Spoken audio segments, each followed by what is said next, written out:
So I wanted to do a quick video. I have bought a bunch of stuff. Just turn this off. Alright, so this is an Anytone D578. It's a D578UV Plus. So I bought this when I first got into radios, and I bought some of those. Those are just real simple. That's basically a UV5R mobile. It's the same basic concept as a UV5R. You can program it with chirp, super easy, works no problem. But then you've got this one that I bought, and I bought it because it's supposed to have APRS and a bunch of other stuff that I was wanting, but it's a digital thing as well. So I liked it, and I liked the features. I got it. I was able to program that one in 10 minutes. I was able to program my other UV. I've got a big mess in here. So like these are the UV5RMs. I was able to program those without any real issue. Then I got these. I was able to pretty easily program those.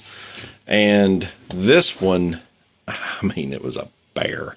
I got in, I didn't know what I was looking at, and eventually ended up just giving up on this radio, sticking it in a thing. Almost gave it away 2 or 3 times. It's a good radio, but I couldn't figure out how to program it, and so it just became a pain. So I finally got it programmed because I bought some of these. These are the UV, or not UV, they're, what do you call them? The DM32UVs. They're about 67 bucks-ish a piece. So I've started buying the different colors. I've got a green one, I've got the brown one, got a black one. There's different colors that I'm going to buy. That way they're easy to distinguish the different radios. So when I got into this and I programmed it and I started messing with the CPS software for it, it was pretty simple. It didn't take me very long. Now, I've not got on any DMR repeaters with it.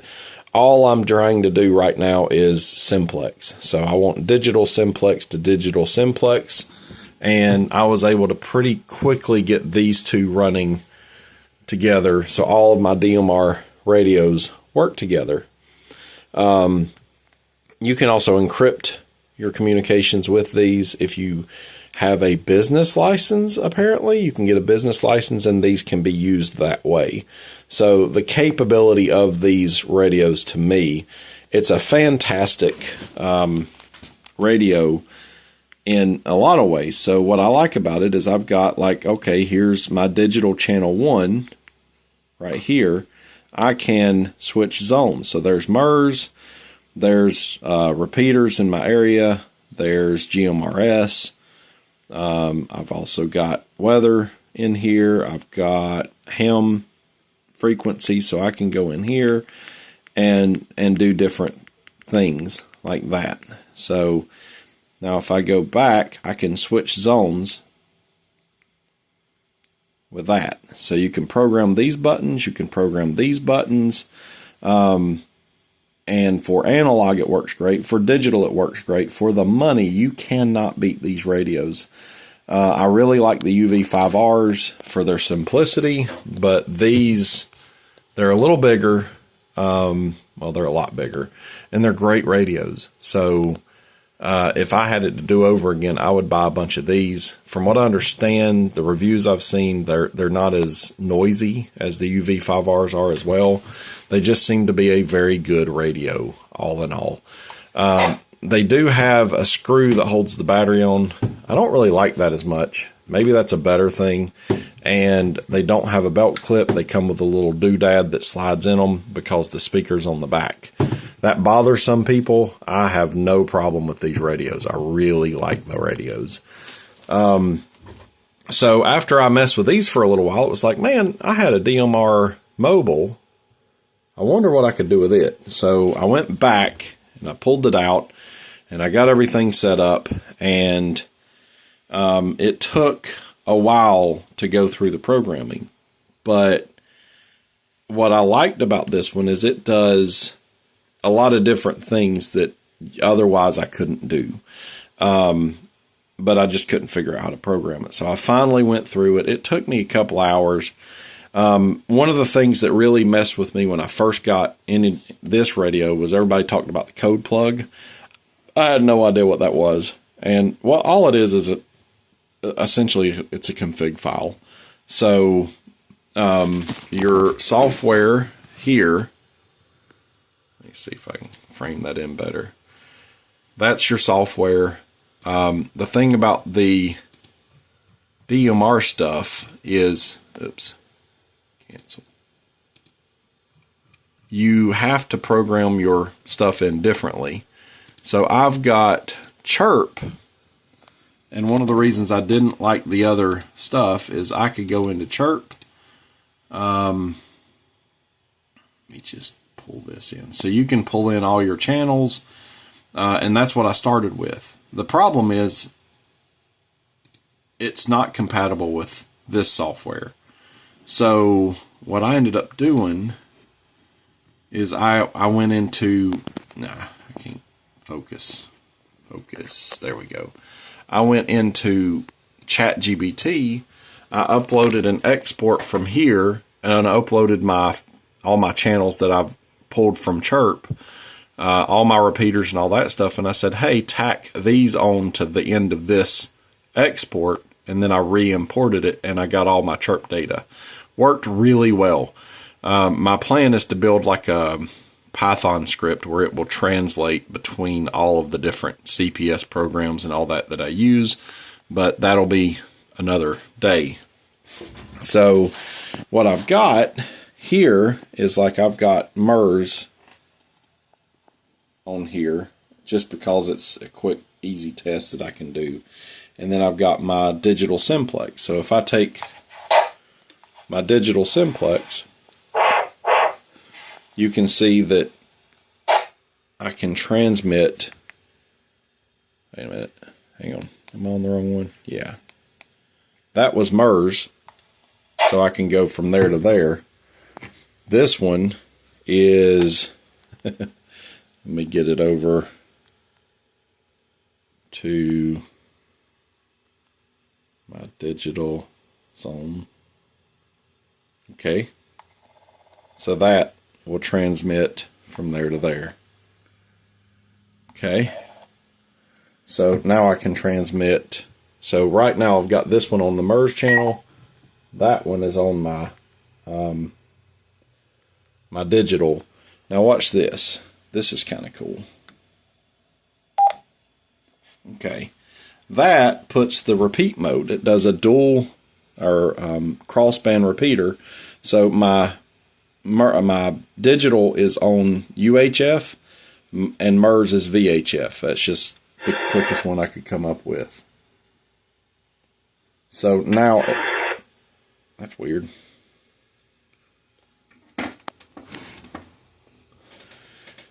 If I test, so watch this. If I transmit from my digital to that digital channel, it retransmits it to MERS. So it goes from UHF to VHF. Even though I've got DMR connecting to this one, it will go out as analog to that one. So what's kind of neat about that is if, say, I've got a bunch of UV5Rs and I'm running digital HTs in other places, I can make them all talk. So now my DMR radio over digital can talk to the UV5Rs on 70 centimeter just by pressing it. So just by hitting that. And it's just as simple, and I thought it would be a lot harder to set up. It's just mapping one of these buttons so I can turn that repeat function on and off just by holding that down. And then I can do encryption by doing that if I want to, which I'm not doing, just so you know. So I think so that's also I've got to figure out what I want to map these buttons to, but that's your repeater off and on. Now if I change, so say I go, let GMRS, right? So that is UHF and that's UHF. Oh, wait. Hang on. I'm an idiot. That's UHF and VHF. So if I were to go to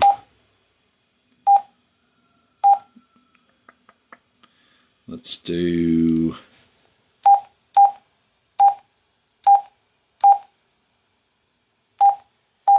there. Now if I try to turn on, so that's VHF and that's VHF, it'll say, hey, you can't do that. And the same thing if I do UHF to UHF. So as long as I'm on something like that, it'll work fine. So as long as it's cross band, it works pretty well. This also does APRS and all that kind of mess as well. I haven't figured out, I think it's more of a client than anything. Where this will do, and there's a mobile version of this that I'm going to buy. This one will do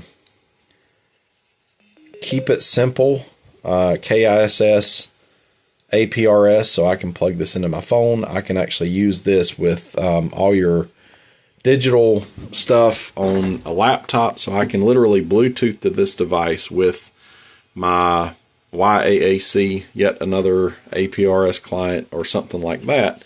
And this will act as a digital node that my computer can work with. And again, there's a mobile version of that I can use with a laptop as well. So with this one, it's just a node. It's just, hey, I'm going to reach out and say, here's where I'm at, here's my location and all that kind of stuff. With this radio, it gives me the ability to actually view everybody else as well. Now, there may be another way to do that, I don't know. But right now, this seems to give me more APRS capability, and the mobile version of this is a 50 watt. So this is 50 watts as well. Another thing to think about is with that repeater mode, I'm going to put this in my truck. So I can park my truck somewhere up high, and if you've got people with these devices, what that's going to do is you can have these are all dual watch, so I can have MERS here and let me turn this off. Sorry.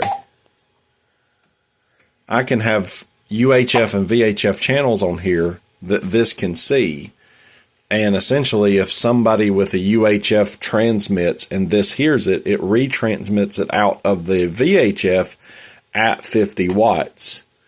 So as long as this can hear it, it will transmit it back out, and especially if this is up higher, anybody with those two channels plugged in with dual watch will be able to hear each other, even if you wouldn't be able to do it otherwise. So if these two couldn't normally talk simplex, because you have this with a really nice antenna on a truck that's parked up high somewhere, you would be able to actually use this as a crossband repeater and extend your walkie range, which I thought was kind of neat.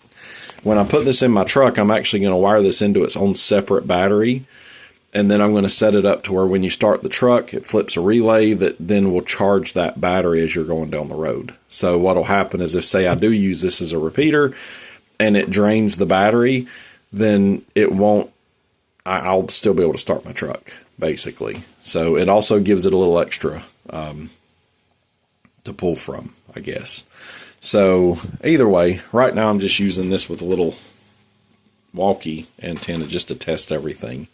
But I'm really impressed with the radio. Now that I've actually messed with it some, I really like this radio. Now I'm glad I bought it. At first I was like, man, why'd I buy that stupid thing?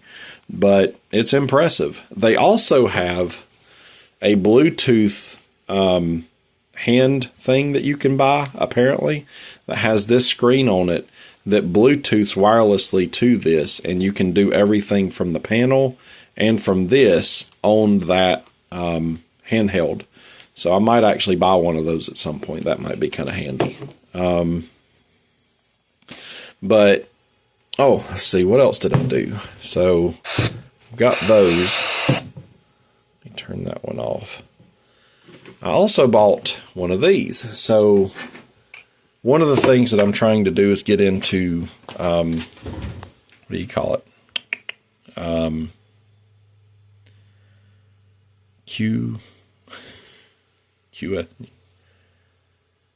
forget, there's a term for it, but it's basically low wattage or portable type operations. So at first I bought this. This was like 500 and something bucks, and I've been very underwhelmed with this radio. I know a lot of people really like it. I'm not impressed. I did something to it.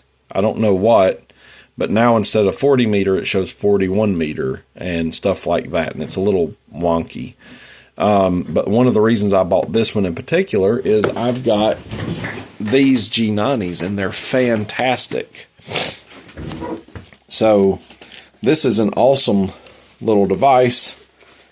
It's a 20 watt radio. It's got a bunch of features that make it just a fantastic radio. The one thing it does not have, that I have no idea why they didn't do it, it's software, you should be able to do this, is some kind of noise reduction. If they would have made this something that you could have some good noise reduction with, it would have been great. I've got my Yaesu, that thing. I've got another Yaesu up there that I don't use. I've got another ICOM over here that's kind of my backup for this one. And they all have noise reduction, but this one does not. So it's still a fantastic radio. You can do a lot with it. I've got a battery thing that I set up on top where I can take one of my tool batteries, pop it in, and then I've got a little short jumper that goes from here to here, and essentially you have power on the radio, and it works really well. It's just something I made, 3D printed, put together. But I don't really get why they put these type of, I wish they'd put BNC on these, or you could get one that was BNC. And I can solve the power issue fairly easily. And I like the new ones where they put the power poles on the back instead. So great little radio. But what I was looking at was the X6200. But where this one puts out 20 watts, I think that one puts out 5. So it would be a good radio, but again, it's like $800. So it's just about 2 of those. But it's small, it's compact. Now, this one does not have an antenna tuner. The G90 has a great antenna tuner, and so does the X6200, which is one of the reasons I was looking at that one. And then I found this one, and I've seen these for a while, and I did the same thing where I've got, I can put a battery on that and power it. But this one, believe it or not, it was like 130 bucks, and I'm really impressed with this little radio. So for the X6200, I was listening to a bunch of different things. Now it only puts out, I think, 5 watts, but you can buy I think a 50 watt amp that this could power, to where you could go up to 50 watts, and they're not that much bigger than these. They're a small device. So what I'm looking for is something I can take on my, sorry, I was getting a phone call, on my motorcycle in the top box with me. That was the general idea, is I would have something that was self-powered, very small, very lightweight, and this really does that. The audio is terrible in the speaker, so I just got I bought a bulk pack of little cheapy earbuds, and that solves that problem pretty well. The keyer works pretty well, so what I found is this works really well for digital modes, and there's a firmware you can get for it where you literally plug that into your computer. It has its own built-in sound card and all that stuff, so essentially this is a one plug.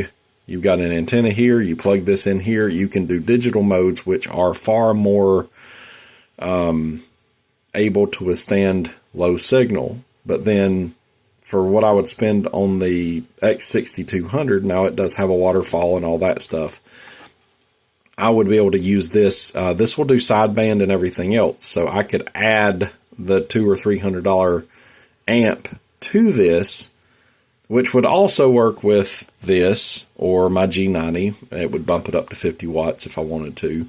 So it would be useful for multiple radios. And if I ended up getting the X6200 for some reason, I would still be able to use that 50 watt amp with a 6200. So it wouldn't really go to waste. It would be a useful thing.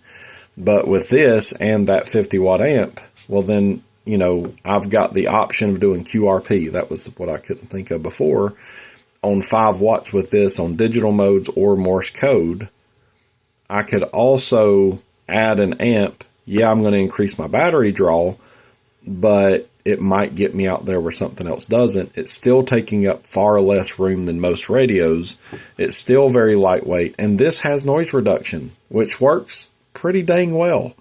So for this, if you're just getting into high frequency, you just got your general, this will get you out, and surprisingly well. It's surprisingly well done. I kind of looked at it as a toy at first, but that's a great little tool.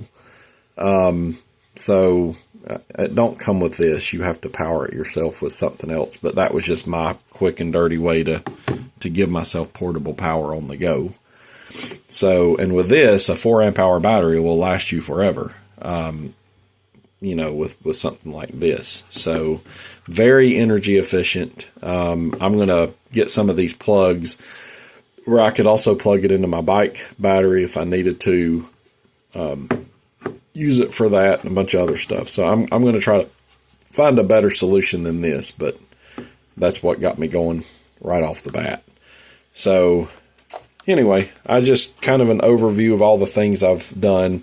Again, I wish this one worked, but I'm not real happy with it since I bought it.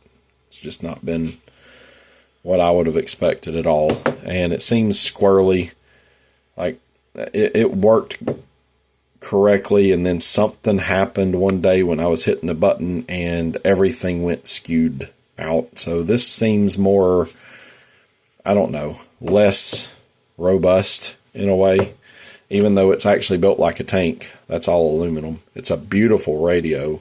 I like the way they did it, but it just needs a little help. So I'm going to play with the firmware on this, see if I can kind of fix some of that stuff.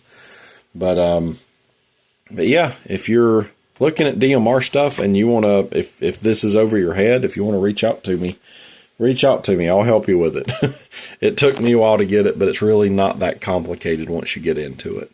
So the next thing I'm going to be doing is repeaters, DMR repeaters. So I've got my DMR ID, and I'm going to try some DMR repeaters in my local area. So either way, you guys have a good day.